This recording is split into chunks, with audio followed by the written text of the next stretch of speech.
So you can think of us as we are a piece of the drug development process. So our customers are those pharmaceuticals that are looking to put a drug out there into the world. In 2016, we had around 50 employees, and now we're around 250. We recently acquired an additional 2 locations, one in Pennsylvania and one in Italy.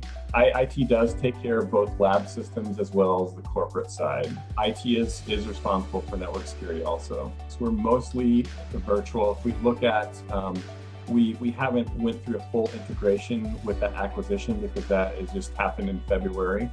But in our environment, our main environment, we are a vast majority virtualized.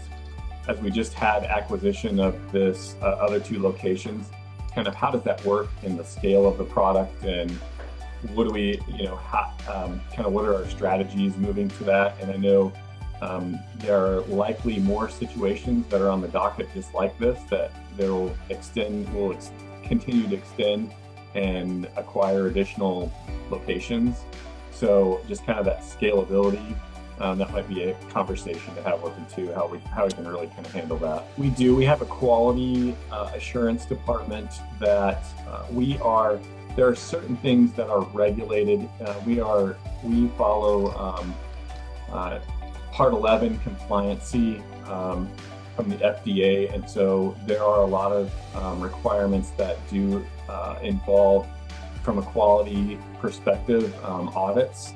We have internal audits as well as regular external audits from our clients that really look at what are we doing as a client of theirs, and to protect their data, and how do we preserve that integrity of their data. Well, first of all, let me mention, in 2016, there was not an IT organization with our company. So he knew that coming into this, we had to have a strong IT presence to be able to really support the growth of the company. And so part of that was commissioning myself to really take that and really run with it. And part of my plans is to really have that security posture and to really make that a priority within our organization. And as that, if you look at defense in depth principles, that's important to us to really have those multiple layers, and specifically look at zero trust. So really limiting that access to who really needs it. And so when it comes to that, we were looking at really that segmentation of our network and how can we really apply some of those principles. We came across air gap through a conference that I had attended. And so we began that conversation with air gap to really see what that solution is.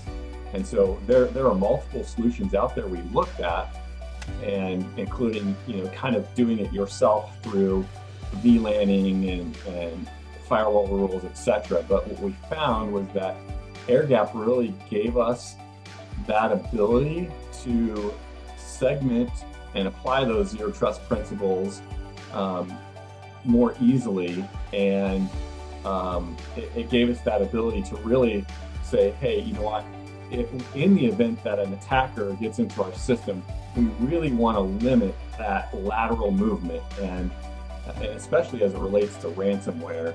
And so with air gap, we're able to really accomplish all of those goals very easily.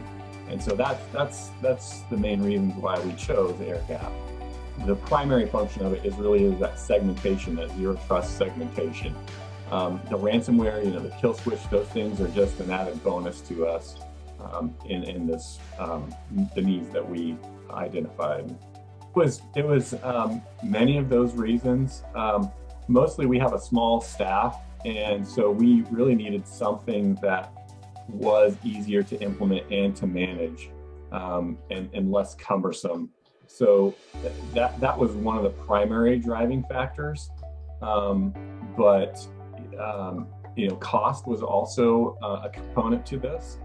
But that really, it was the ability to really man that environment and to how to do that more easily without having to add additional staff to manage it. I know the implementation time of that, I was expecting it to be much longer, and it really was, and that POC was stood up very quickly.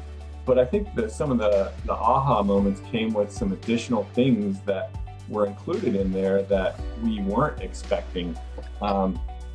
There are areas within AirGap where we can actually, on a more granular level, control the certain type of traffic or certain scenarios within the network. For instance, web browsing and things like that, that we're like, oh, there's some added benefits here that we were actually looking for that we didn't realize that this product could actually help us with. And so back to that defense in depth, I see that as having these multiple layers, but these multiple layers are now complementary of each other, and they are now kind of working more in unison together.